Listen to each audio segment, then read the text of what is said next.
Agora que você já sabe tudo que você precisa analisar para saber aonde e como divulgar, a gente vai começar a se concentrar nesse fator que é o público-alvo. Você conhecer cada vez mais a pessoa que se interessa em comprar o seu produto. Público-alvo é exatamente isso, é um grupo de pessoas que tem as mesmas características, as mesmas necessidades, os mesmos hábitos e que podem se interessar em comprar o seu produto. Então, você definir qual é o seu público-alvo é você saber de todas essas características. E aí, o que acontece? Pensa como consumidor. Qual foi a última compra que você fez? Vamos supor que esteja de manhã e você acabou de voltar da padaria, foi comprar um pãozinho. Então, por que você foi naquela padaria? Por que você comprou aquele tipo de pão e não outro?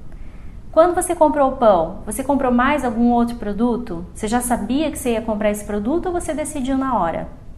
Você foi com mais alguém?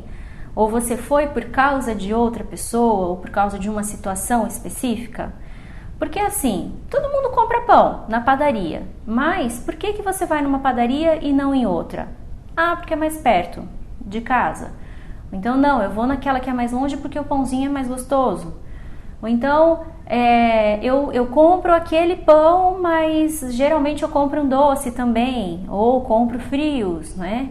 Ou então, não, eu só compro de final de semana, quando eu sei que eu vou poder tomar um café da manhã com todos da minha casa. Então, existem vários fatores que levam à compra, né? A decisão de compra. Então, quanto mais a gente souber desses fatores, mais a gente vai conhecer esse público e mais efetiva vai ficar a divulgação. E assim, antigamente, claro que tudo sofre uma evolução, né?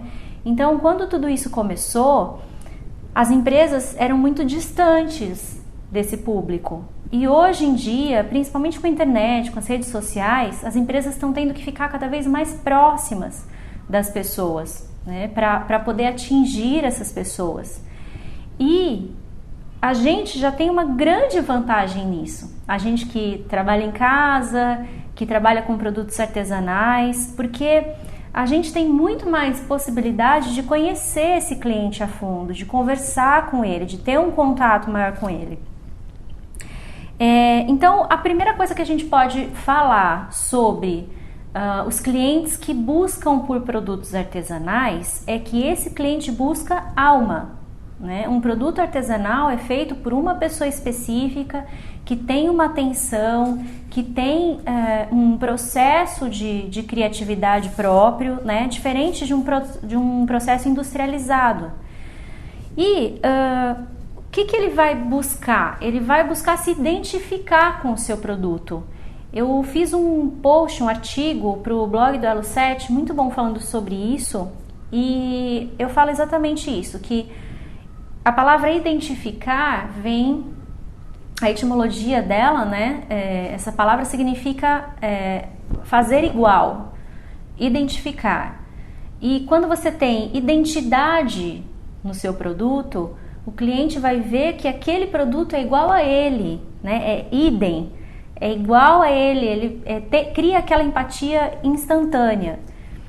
E aí, a gente também pode falar disso em alguns produtos que têm um processo industrializado, mas que são oferecidos por pessoas. Então, acessórios femininos, compras por catálogo, mesmo sendo produtos, por exemplo, produtos de beleza, né, que tem um processo industrializado, como Natura, como Mary Kay, é uma pessoa que está oferecendo, é uma assessoria que uma pessoa está passando. Então, entra nesse mesmo quesito, nessa mesma área, né, de quem está comprando se identificar com quem está ali oferecendo, nesse caso.